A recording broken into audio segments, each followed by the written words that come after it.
नमस्कार दोस्तों, स्वागत है आप सभी का एजुकेशन वाला की यूट्यूब चैनल पे। इस वीडियो में हम लोग डिस्कस करने वाले हैं 2018 में पूछे गए इंग्लिश के सभी क्लासेस। और सिर्फ इंग्लिश के बारे में ही हम लोगों को नहीं डिस्कस करना है, हम लोगों को मुख्य रूप से ये देखने वाले हैं कि 2018 से लेकर के 2022 तक का अभी जितना भी एग्ज़ाम हुआ है उसमें हर एक सब्जेक्ट को हम लोग लेकर के चलने वाले हैं। जो हमारी क्लासेस होंगी, ये क्लास यूट्यूब पे भी डाला जा रहा है और साथ ही साथ जो हमारी एप्लीकेशन जिसमें सारे स्टूडेंट जुड़ गए हैं क्लास के लिए, जिन्होंने हमारे कोर्स परचेस किया हुआ है, उन सभी को भी ये मिलने वाला है।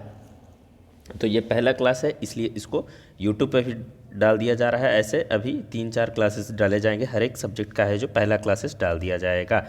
तो इस वीडियो में हम लोग क्या देखने वाले हैं, इंग्लिश में 2018 में जो भी प्रश्न पूछे गए हैं उसको हम लोग अच्छे से एनालाइज करेंगे और साथ ही साथ देखेंगे कि किस तरीके से 2018, खैर वो तो 2019, 20, 21, 22 जब देख लेंगे तब आपको पता चलेगा कि किस तरीके से है जो क्वेश्चन का लेवल को बढ़ाया है, चेंज किया है। जो पहले कंप्रीहेंशन पूछा करता था अब उसमें ग्रामर को भी डाल दिया है और 50% ग्रामर, 50% कंप्रीहेंशन और 50% वोकैब कर दिया है इंग्लिश में।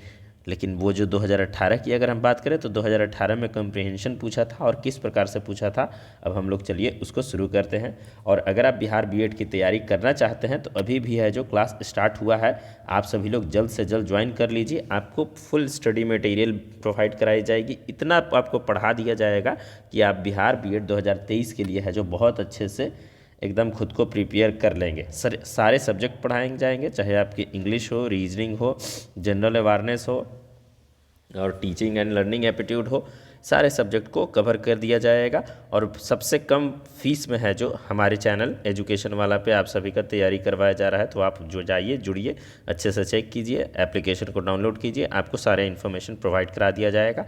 कोई भी दिक्कत हो तो दिए गए व्हाट्सएप नंबर पे भी आप कांटेक्ट कर सकते हैं, हमारे डिस्क्रिप्शन में सारी चीज़ें दी हुई हैं। और एजुकेशन वाला ऐप डाउनलोड कीजिएगा तो वहाँ पर भी आपको दोनों व्हाट्सएप नंबर दिख जाएगा। चलिए शुरू करते हैं आज की जो क्लास है। तो देखिए, अगर हम लोग बात करें 2018 में तो 15 क्वेश्चन पूछा जाता है इंग्लिश से, आप सभी को ये पता होगा। और ये 15 क्वेश्चन में 1 से लेकर के 10 क्वेश्चन पूछा है, ये कंप्रीहेंशन का पूछा है। और फिर 15 से आपका 11 से लेकर के 15वां क्वेश्चन तक भी कंप्रीहेंशन पूछा है।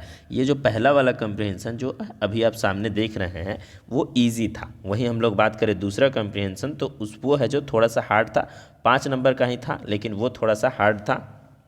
जब आप पढ़ेंगे तब आपको और अच्छे से पता चलेगा। और हमेशा यही करता है बिहार बीएड का, अगर आप सब पुराने ईयर के अगर खुद से एनालिसिस करें, वैसे हम लोग तो सारे पढ़ाएंगे ही आपको, अगर खुद से भी आप एनालिसिस कीजिएगा तो आप पाइएगा कि क्या करता है कि आपको कुछ मतलब 15 नंबर का क्वेश्चन है तो उसमें से 10 नंबर 12 नंबर का है जो क्वेश्चन दे दिया इजी, और उसके बाद फिर थोड़ा सा हार्ड क्वेश्चन देता है। और उसी से ये होता भी है कि जो ऐसा है कि एंट्रेंस एग्ज़ाम इसलिए कराया ही जाता है कि छात्रों को एलिमिनेट किया जा सके, कुछ छात्रों को चुना जा सके, तो इसीलिए ऐसा किया भी जाता है। तो दूसरा हमारा पैराग्राफ है जो थोड़ा सा हार्ड है, लेकिन पहला है जो इजी है। हम लोग एक एक करके दोनों पैराग्राफ को देख लेते हैं। देखिए, सबसे पहला पैराग्राफ जो है वो छोटा सा है और इसमें एक प्रिंस के बारे में कहा जा रहा है। जब आप ये लास्ट सेंटेंस देखिएगा, गुड नाइट स्वीट प्रिंस, जब आप खुद पढ़ते हैं तो आप क्या करते हैं, यहाँ से लेकर के यहाँ तक डायरेक्ट पढ़ते हैं, तो वैसे नहीं करना है। आपको सबसे पहले क्या करना है, एक बार क्वेश्चन को थोड़ा सा देख लेना है। एज यू, तो हम लोग सारे क्वेश्चन को मैं थोड़ा थोड़ा सा समझाते जाता हूँ आपको। सबसे पहला क्वेश्चन क्या है, in as you took so many bright flowering young man, bright most nearly means, तो ब्राइट मोस्ट का क्या मतलब निकलने वाला है ये इसमें पूछ रहा है। और क्या पूछ रहा है कि आपने बहुत सारे bright, many bright flowering young man, यानी आप बहुत सारे जो खूबसूरत नौजवान हैं उसको है जो उन्होंने उठा लिया है। तो ये है जो पहला क्वेश्चन है, इसको ज़्यादा समझने की कोशिश नहीं करना है, बस थोड़ा सा समझना है। In this page the speaker attitude towards Donny, तो डॉनी के प्रति स्पीकर का एटीट्यूड क्या है ये है इसमें पूछ रहा है। The speaker attitudes towards bowling can be best described, तो बॉलिंग के लिए स्पीकर का एटीट्यूड किस तरीके से डिस्क्राइब किया जा रहा है ये पूछ रहा है। फिर अगला क्या है कि in context the tone of in your wisdom lord you took him as you took so many bright flowering young man at Khe Sanh at Lan Doc at hill 364, यानी ये एक जगह का नाम है और यहाँ पे बहुत सारे लोगों का है जो भगवान ने अपने विस्डम में लिया है, यानी मृत्यु हुई है। उसके बाद पांचवा क्वेश्चन क्या है, the speaker tone in the last two sentence is best describe. Last two sentence में उन्होंने स्पीकर ने क्या कहा है इसके बारे में है जो पूछा है। छठा क्वेश्चन क्या है, in he was man who loved the outdoors. जो आदमी था वो बाहर घूमना पसंद करता था, आउटडोर्स, और साथ ही साथ बॉलिंग। उसमें बॉलिंग क्या है, तो ये तो फिर ग्रामर से हो गया क्वेश्चन, इसी में ग्रामर को भी जोड़ देता था। To the bosom of the Pacific Ocean. Bosom most nearly means, bosom का क्या मतलब होगा ये इसमें पूछ रहा है। The reference to Khe Sanh Lan Doc hill 364 suggest, यहाँ ये क्या सजेस्ट कर रहा है, जब हम लोग कहानी पढ़ेंगे तब और पता चलेगा। लॉर्ड रिफर्स टू, लॉर्ड किसको कहा जा रहा है, तो लॉर्ड तो सिंपल सा भगवान को ही कहा जाएगा, लेकिन अब पैराग्राफ को भी हम लोग देख लेंगे। 10वां क्वेश्चन क्या है, Donny was a good bowler and a good man. वो किस प्रकार का सेंटेंस है, तो ये तो आप जब सेंटेंस पढ़िएगा तब आपको पता चलेगा, वैसे कंपाउंड सेंटेंस है।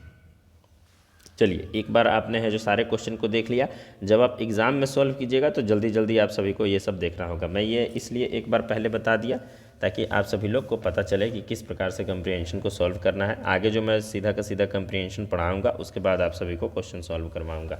चलिए कंप्रीहेंशन को हम लोग थोड़ा सा समझ लेते हैं जो दिया हुआ है। Donny was a good bowler, Donny एक अच्छा बॉलर है, साथ ही साथ एड ए गुड मैन, एक अच्छा इंसान भी है। He was one of us, अब यहाँ पे पास्ट टेंस में आ गया है और कह रहा है कि वो हम लोग में से ही एक था, यानी जो स्पीकर कह रहा है वो स्पीकर से, स्पीकर और डॉनी आपस में रिलेटेड है। ही was a man who loved outdoors, Donny क्या था, डॉनी कैसा आदमी था जो कि बाहर घूमना पसंद करता था, साथ ही साथ बॉलिंग करना भी पसंद करता था। And as a surfer he explore the beaches of southern California, और वो सर्फिंग ही करता था। सर्फिंग आप हॉलीवुड मूवी में देखे होंगे तब आपको ध्यान में होगा, बर्फ़ के ऊपर है जो सर्फिंग नहीं किया जाता है, तो वही सर्फिंग बर्फ़ के ऊपर नहीं, वो दोनों चीज़ के ऊपर होता है। नदी जो हमारा समुद्र की जो लहरें होती हैं उसके ऊपर भी होता है, साथ ही साथ बर्फ़ पे भी सर्फिंग होता है।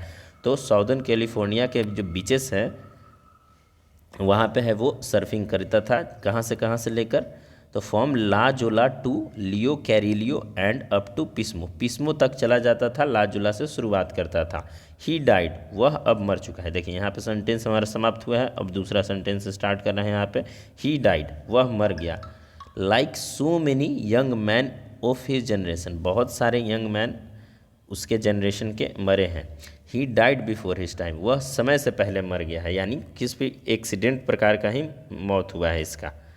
इन योर विजडम, आपके है जो चरणों में जा कर के वह चला गया है। लॉर्ड, अब यहाँ पे भगवान को बोल रहा है। यू टुक हिम, आपने उसको ले लिया। As you took so many bright flowering young man at a Khe Sanh Lan Doc hill 364, यहीं पे इसकी मृत्यु हुई है।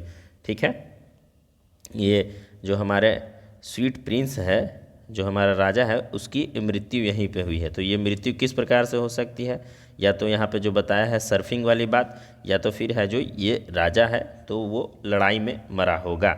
जब ये पैराग्राफ का पूरा कहानी अगर आपको मिल जाए तब आपको और कंफर्म से पता चल सकता है। This young man give their life, उसने अपनी जान दे दी। एंड सो वुड डॉनी, मतलब बहुत सारे यंग मैन के साथ डॉनी ने भी अपना जान दिया है। Donny who loved bowling, Donny है जो बॉलिंग पसंद किया करता था। And so Theodore Donald Karabotsos in accordance with what we think your dying wishes might we have been. अब ये एक आदमी है थियोडोर डोनाल्ड काराबोट्सोस, ये क्या ध्यान में लाया है, तो ये जो हमारा डॉनी की आखिरी इच्छा था उसको ध्यान में लाते हुए क्या किया, we commit your final mortal remains to the bottom of Pacific Ocean. Pacific Ocean, इसका मतलब डॉनी का आखिरी इच्छा ये रहा होगा, ये मानते हुए इसने क्या किया है, तो पैसिफिक ओशियन के छाती में जा कर के है जो इसको जो शरीर है उसको वहाँ पे उसका जो अंतिम संस्कार है वो किया। Which you loved so well, और ये मन ही मन अपना माना कि डॉनी को बहुत पसंद आया होगा। गुड नाइट स्वीट प्रिंस, उसके बाद फिर शुभ रात्रि बोलते हुए स्वीट प्रिंस यानी राजा, डॉनी एक राजा है, उसको गुड नाइट बोलते हुए ये पैराग्राफ ख़त्म हमारा हो रहा है। अब चलिए हम लोग क्वेश्चन को आकर के सॉल्व करने की कोशिश करते हैं। पहला क्वेश्चन क्या था हमारा, in as you took so many bright flowering young man. अब यहाँ पे स्पीकर कह रहा था, किससे कह रहा था, गॉड से कह रहा था, भगवान से कह रहा था कि आपने बहुत सारे ब्राइट फ्लावरिंग यंग मैन को अपने पास बुला लिया है। तो यहाँ पे ब्राइट मोस्ट का मतलब क्या हो सकता है, तो ब्राइट मोस्ट नौजवान कैसे होते हैं, नौजवान को हम लोग क्या, नौजवान को लाइट कह सकते हैं, नहीं कह सकते हैं विविड, तो विविड का मतलब होता है चमकीला, तो ये भी थोड़ा सा कम लग रहा है। उसके बाद फिर डैजलिंग का मतलब होता है चकाचौंध, और लास्ट में हम अगर इंटेलिजेंट देखें तो इंटेलिजेंट का मतलब क्या होता है, बुद्धिमान। तो जो ब्राइट मैन होते हैं, जो हमारे नौजवान होते हैं, वो क्या होते हैं, वो इंटेलिजेंट होते हैं। तो इसका सही आंसर होगा बी। अगला जो क्वेश्चन है, in this passage the speaker attitude towards Donny is primarily one of. अब जो स्पीकर है उसका डॉनी के प्रति किस प्रकार का भाव उत्पन्न हो रहा है, तो मॉर्नफुल इयोलॉगी का मतलब होता है शोकाकुल, मतलब शोक में होते हुए एक प्रशंसा करना। तो ये इस प्रकार की बात है, तो प्रशंसा टाइप का तो नहीं है, शोक है, लेकिन उस प्रकार की प्रशंसा भी हम लोग उस तरीके से नहीं कह सकते हैं। दूसरा हमारा क्या है, तो अनबायस्ड डीअटैचमेंट, मतलब निष्पक्ष, तो निष्पक्ष तो है नहीं, इसलिए डॉनी के प्रति थोड़ा सा झुका हुआ है। ठीक है, डीअटैचमेंट का मतलब होता है अलगाव। तीसरा क्लियर हॉस्टिलिटी, तो क्लियर हॉस्टिलिटी यानी विरोध, ये दिखना कि डॉनी के प्रति है जो स्पीकर का विरोध शो हो रहा है इस पैराग्राफ में, तो ये भी नहीं होगा, ये भी नहीं होगा, ये भी नहीं होगा। इलेटेड नॉस्टैल्जिया का मतलब होता है कि किसी के प्रति अपना है जो याद ला करके है जो याद करते हुए, किसी को याद करते हुए अपने अंदर उदासी छा जाना, तो ये है जो इलेटेड नॉस्टैल्जिया का मतलब होता है। और ये है आपका, यही राइट आंसर होगा। जो स्पीकर है वो डॉनी को याद करके है जो थोड़ा सा उदासी में भी चला जा रहा है, और ये पास्ट टेंस को याद किया जा रहा है, तो इसका होगा यही आंसर, इलेटेड नॉस्टैल्जिया। अब आइए तीसरे प्रश्न को हम लोग देखते हैं। The speaker's attitude towards bowling can be best described as. Bowling के बारे में जो स्पीकर बता रहे हैं कि डॉनी को बॉलिंग बहुत पसंद था, तो ये किस प्रकार से उसको बोल रहे हैं, तो देखिए इंडिफरेंस का मतलब होता है सिंपैथी मतलब उदासीनता, इस प्रकार का उदास हो करके है जो उसके बारे में है जो सिंपैथी दे रहे हैं। फिर रिस्पेक्ट की, आदर के भाव में। फिर तीसरा डिसग्रेस का मतलब होता है अवहेलना करना, तो ये तो होगा ही नहीं ही होगा। और तीसरा हमारा चौथा है कॉन्टेम्प्ट का मतलब होता है अपमान करना। नहीं देखते हैं आप लोग, सुनते होंगे कॉन्टेम्प्ट ऑफ कोर्ट, तो कोर्ट की अपमान करना, मूवी फिल्म वगैरह में भी आप लोग देखते होंगे। तो कॉन्टेम्प्ट को हम लोग नहीं ले सकते हैं क्योंकि अपमान के रूप में तो हो ही नहीं सकता है। तो बच गया हमारा ए इंडिफरेंस, बी रिस्पेक्ट। इसका सही आंसर है जो इंडिफरेंस होगा। इंडिफरेंस का मतलब होता है सिंपैथी, किसी के प्रति है जो सिंपैथी के रूप में देखना।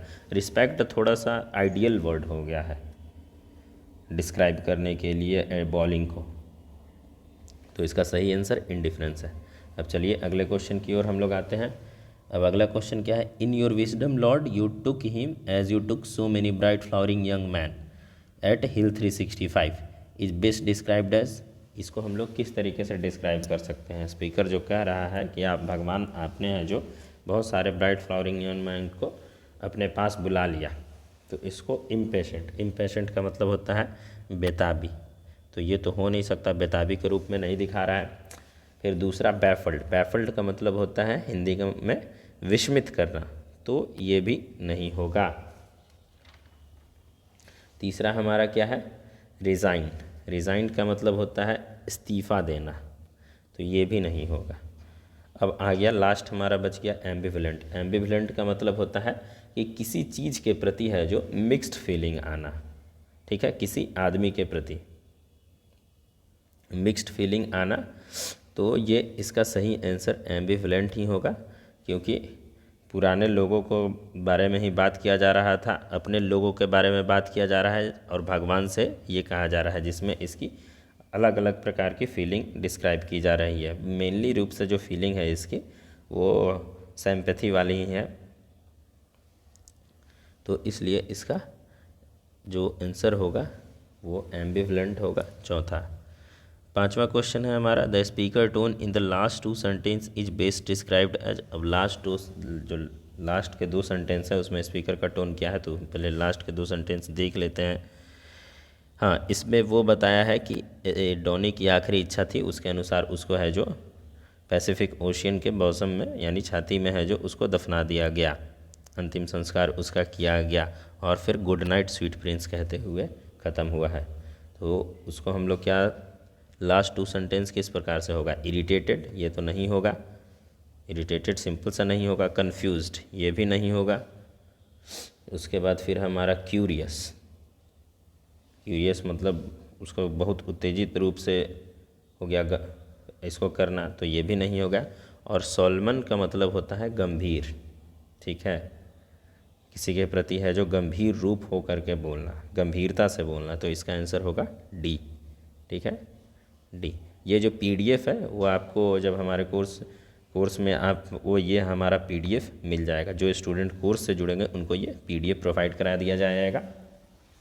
और ऐसे भी जो प्रीवियस ईयर क्वेश्चन का पीडीएफ हमारे एप्लीकेशन एजुकेशन वाला पे अपलोड किया हुआ है, वहाँ पे आप सभी लोग जा कर के देख सकते हैं। तो ये 5वां क्वेश्चन हो गया। अब आते हैं 6ठा question, in he was a man who loved outdoors. वह ऐसा आदमी था जो कि बाहर घूमना पसंद करता था, साथ ही साथ बॉलिंग करना भी पसंद करता था। तो बॉलिंग क्या है, तो बॉलिंग एक हमारा नाउन है, ठीक है, ये आपको जब ग्रामर पढ़ाया जाएगा क्लास में तब पता चल जाएगा। उसके बाद in to the bosom of Pacific Ocean, bosom mostly animals, bosom का क्या मतलब होता है, बॉसम का सिंपल सा मतलब होता है छाती। आप जब इसका एंटोनिम्स साइनोनिम्स पढ़िएगा जा कर के देखिएगा तब आपको पता चल जाएगा। द रेफरेंस टू के शान एट लैंगडॉक हिल 364 सजेस्ट्स। अब ये क्या सजेस्ट कर रहा है, यही 2 इंपॉर्टेंट है। देखिए, Donny will be buried at hill 365, तो नहीं, ये तो गलत हो गया क्योंकि उसको ब्यूरिड कहाँ किया गया है, बॉटम ऑफ पैसिफिक ओशियन, तो ये पहला ख़त्म। फिर डॉनी डाइड इन कॉम्बैट, ठीक है, और the speaker Mrs this place, नहीं, मिसेस का कोई बात ही नहीं है। The speaker also lost friend at this friend, तो ये डी इसका आंसर हो सकता है, बी आंसर हो सकता है, लेकिन इसका सही आंसर क्या होगा, बी होगा, क्योंकि डॉनी के बारे में बात की जा रही है मुख्य रूप से। Donny died in combat, combat का मतलब होता है युद्ध। तो अब आप समझिएगा, जब आप ये पूरा मैंने ये जो पैराग्राफ है, इस पैराग्राफ का जो मेन कहानी है उसको भी पढ़ा है, तो वो हिल 365 पे युद्ध लड़ रहा था और उसी में है जो डॉनी की मृत्यु हुई थी और स्पीकर के बहुत सारे दोस्त की भी मृत्यु हुई थी। यानी स्पीकर वही साम्राज्य से बिलोंग करता है जहाँ का डॉनी है जो राजा हुआ करता था, तो डॉनी की भी वहाँ पे मृत्यु हुई, साथ ही साथ उसके और भी दोस्तों की भी मृत्यु हुई, लेकिन इसका सही answer Donny died in combat होगा, ठीक है, ऑप्शन नंबर बी। अब 9वां, लॉर्ड रिफर्स टू, लॉर्ड किसको कहा जा रहा है, the king of hill 364, the governor of California, the God, the president of USA, तो इसमें सिंपल सा भगवान को कहा जा रहा है। आखिरी क्वेश्चन है, Donny was a good bowler and a good man, ये किस प्रकार का सेंटेंस है, तो ये आपका है बाबू कंपाउंड सेंटेंस। जब टाइप ऑफ सेंटेंस आप पढ़िएगा तब आपको ये समझ में आ जाएगा।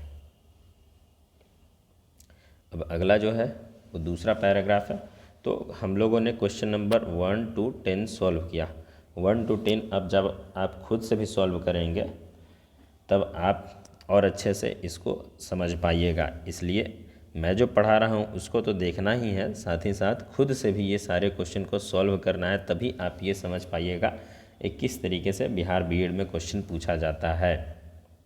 और जब सारे साल के जो क्वेश्चन को सॉल्व कीजिएगा, English, Hindi, reasoning, teaching aptitude और फिर आपका जो जनरल अवेयरनेस है उसी में जनरल साइंस भी आता है, तो अब आपको समझ में आएगा ये किस प्रकार का क्वेश्चन पूछेगा। किसी भी एग्ज़ाम को समझने के लिए सबसे महत्वपूर्ण ये होता है कि आप उसके पिछले सालों में पूछे गए प्रश्नों को बहुत अच्छे से सॉल्व करें, तभी आपको आइडिया होगा कि आगे क्या पूछा जाएगा। सिर्फ सिलेबस को कंप्लीट कर लेने से नहीं हो जाता है कि आप को है जो पूरे अच्छे तरीके से सब कुछ आ गया, सिलेबस कंप्लीट किया और डायरेक्ट जा कर के एग्ज़ाम दिए। क्वेश्चन प्रैक्टिस करना बहुत इंपॉर्टेंट होता है और इसीलिए मैं ये सीरीज भी स्टार्ट किया हूँ जिसमें सारे प्रीवियस ईयर क्वेश्चन है जो उसको एक एक करके आप सभी के सामने है जो सॉल्व किया जाएगा। सारे प्रीवियस ईयर क्वेश्चन हमारे एजुकेशन वाला एप्लीकेशन पर डाला हुआ भी है, आप वहाँ से PDF से देख लीजिए। कोर्स में जुड़िएगा तो इस प्रकार से सारे क्लासेस भी आप सभी को प्रोवाइड करा दिया जाएगा। ये जो वीडियो है ये YouTube पे भी पब्लिकली जाएगा, साथ ही साथ क्लास के रूप में भी आप सभी को प्रोवाइड करा दिया जाएगा और आगे चल के धीरे धीरे ये क्लासेस में ही आप सभी को प्रोवाइड कराया जाएगा। चलिए अब आ जाते हैं हम लोग क्वेश्चन नंबर 11 से लेकर के 15 में।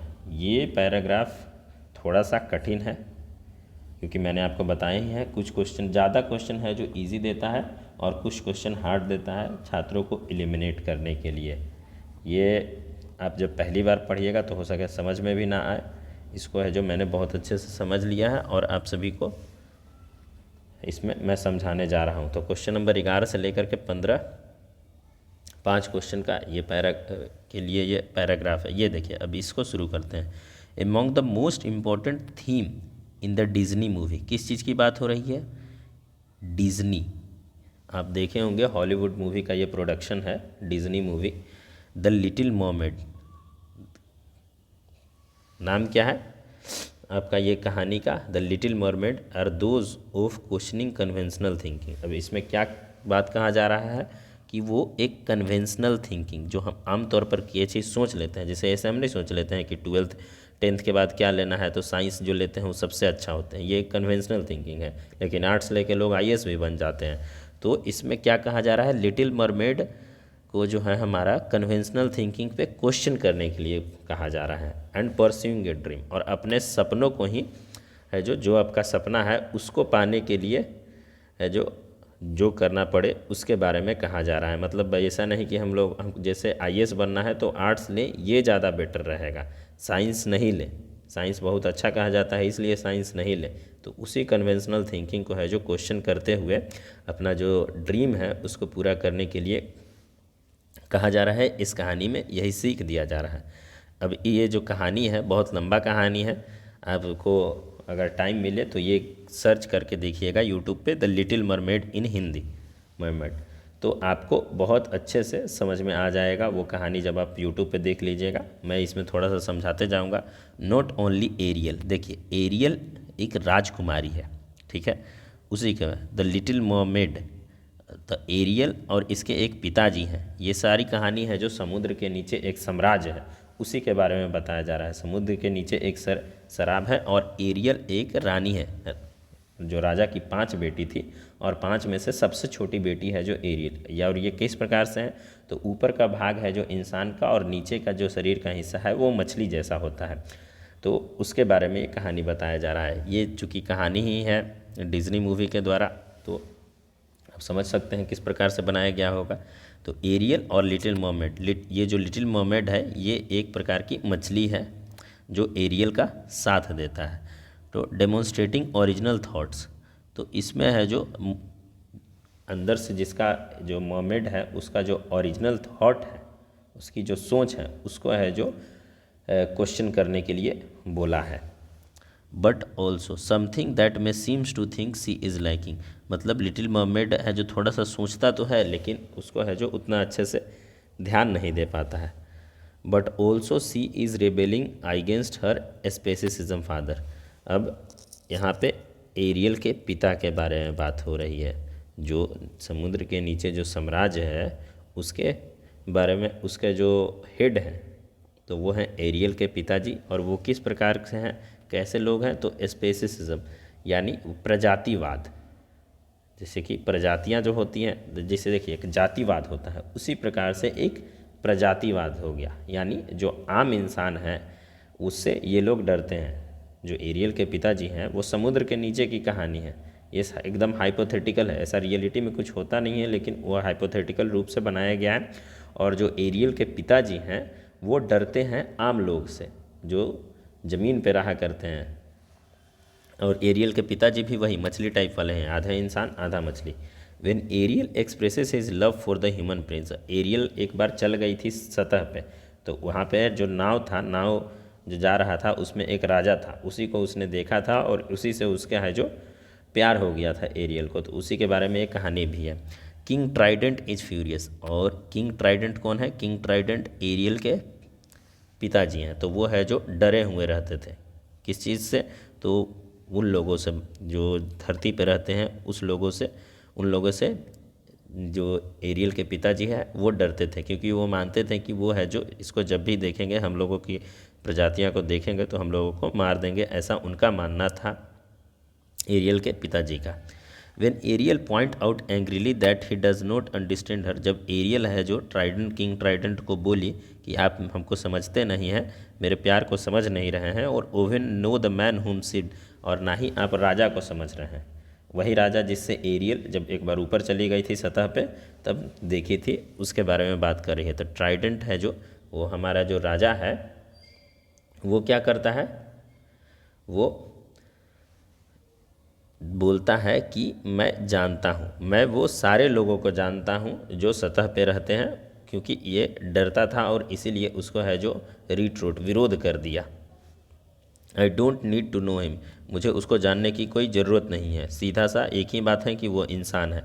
ऐसे बोलते हुए जो एरियल के पिताजी हैं वो विरोध करते हैं। In a very real way Disney is encouraging children to question preconceived ideas that we may have against a certain group. अब इसमें क्या बताया जा रहा है? डिज्नी जो बच्चे ही देखते हैं, तो बच्चों को ये बता रहा है कि किसी की पार्टिकुलर ग्रुप के प्रति हमारा जो सोच रहता है, जैसे ऐसा नहीं होता है कि जो साइंस 12th में लिए हैं तो उसके प्रति कि वो बहुत अच्छा है, तो उसी को ये जो प्री कंसीव्ड थिंकिंग है, जो आपका पहले से ही है जो सोच लिया जाता है, उस पर पुनर्विचार करने के लिए कह रहा है डिज्नी। ये ही खूबसूरती है डिज्नी मूवीज़ की, कि उसको पुनर्विचार करने के लिए बच्चों को कह रहा है कि किसी सर्टेन ग्रुप के प्रति जो हमारा सोच होता है उसको फिर से दोबारा से समझने के लिए बोल रहा है। Disney also teaches children to pursue what they love, ये भी डिज्नी कहता है, ये बच्चों को ये कहता है कि आप सभी लोगों को अब जो अपना पसंद है, जो आपके मन में है, उसी को परस्यू करें। ऐसा नहीं है कि जो घर से बोलते, कैसे हम लोगों को नहीं होता है कि घर से डॉक्टर इंजीनियर बन रहा है तो बस डॉक्टर इंजीनियर ही बनते चले जाओ, ऐसा नहीं। डिज्नी बच्चों को ये कहना चाह रहा है कि आपको जिस चीज़ में, अगर आपको सिंगिंग में पसंद है, आपको टीचिंग पसंद है, या फिर आपको डांसिंग पसंद है, कुछ भी जो चीज़ में आप अपना कैरियर बनाना चाहते हैं वो आप चुने, इससे हम लोग सीख ले सकते हैं। और बच्चों को यही बताया जा रहा है कि जो आपको पसंद है वो कीजिए। We see that Ariel's love for the prince Eric, अब राजा का भी नाम आ गया यहाँ पे। राजा का नाम क्या है? Prince Eric is more important than all else, Ariel के लिए प्रिंस रिक से जो प्यार है वो सबसे ज़्यादा महत्वपूर्ण है, बाकी सारी चीज़ों को हम लोग हटा देंगे। In turning of to the sea witch Ursula, अब देखिए आप जब ये कहानी पढ़िएगा तब और समझ में, एक वहाँ पे विच रहती है जिसका नाम रहता है अर्सुला। अर्सुला विच का मतलब हो गया चुड़ैल, समुद्र में समझ लीजिए कि एक चुड़ैल है, अच्छी जो नेगेटिव किरदार होता है वही है अर्सुला।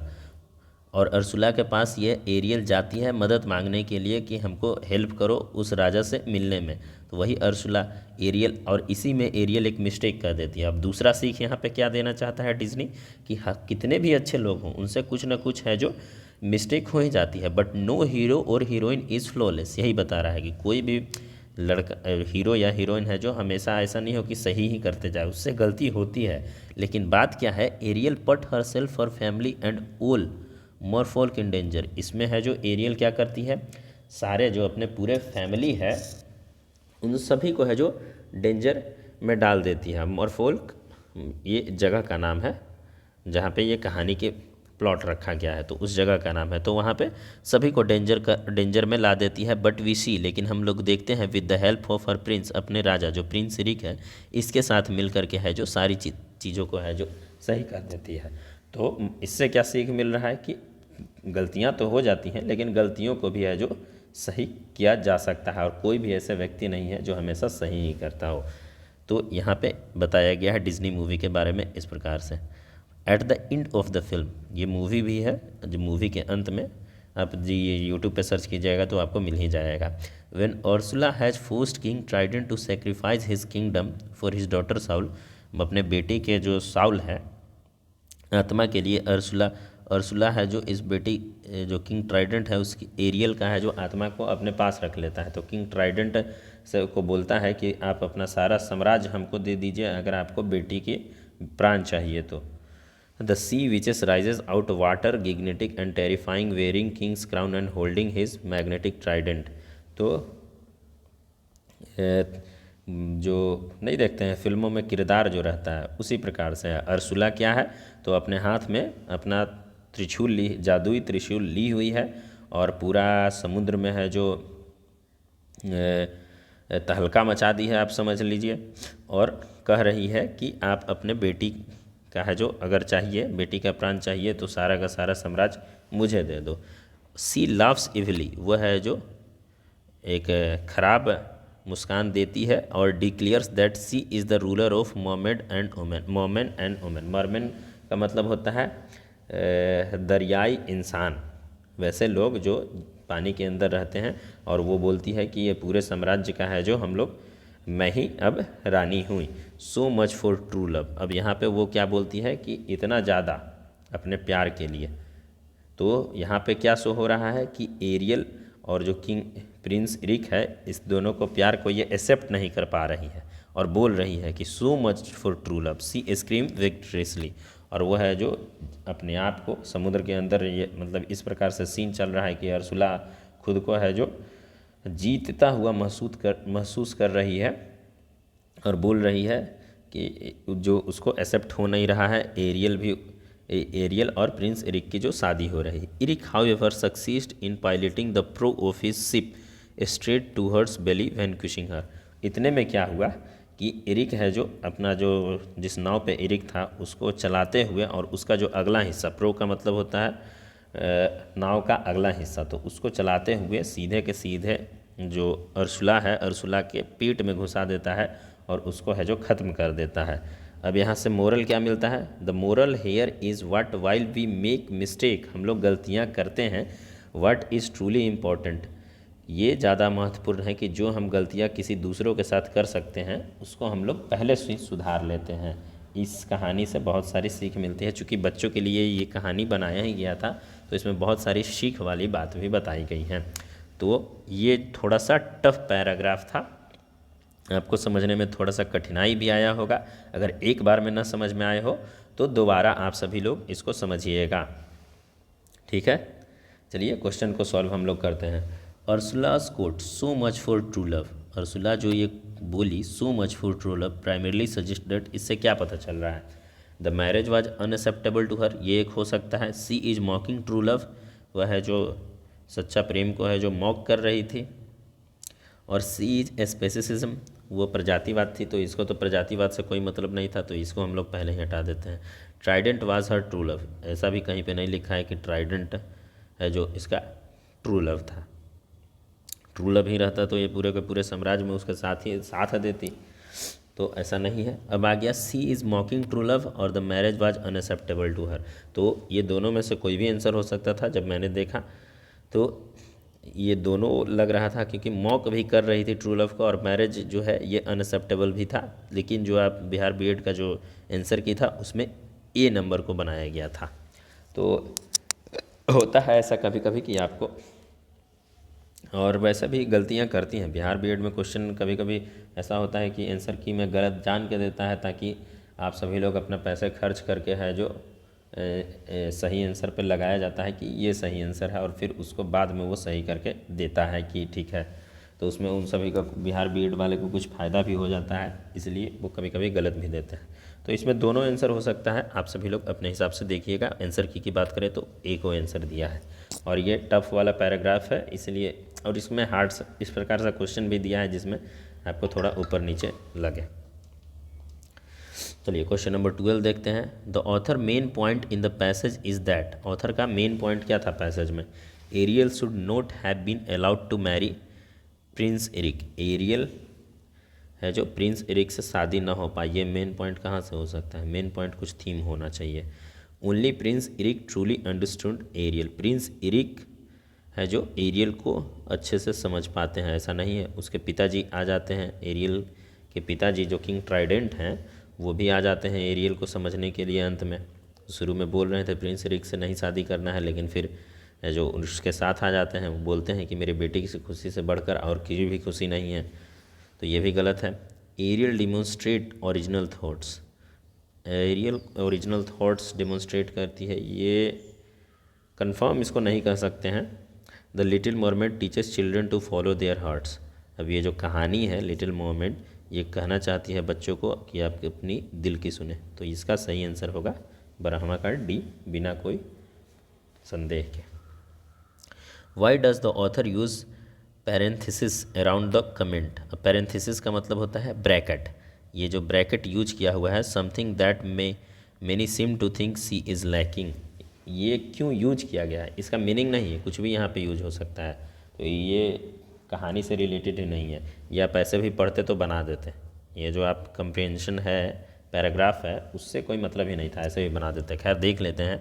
To indicate side comment to the reader, side comment reader को, to indicate that it is unimportant, to indicate humorous tone, to indicate shifting in meaning, तो इसका आंसर हमारा होगा बी, ये इंडिकेट करने के लिए कि ये उतना ज़्यादा इम्पॉर्टेंट नहीं है, इसी के लिए होता है। ये आप ये भी कह सकते हैं side comment to the readers, लेकिन ये परफेक्ट नहीं होता है, ये आपका होगा कि ये ज़्यादा इम्पॉर्टेंट नहीं है।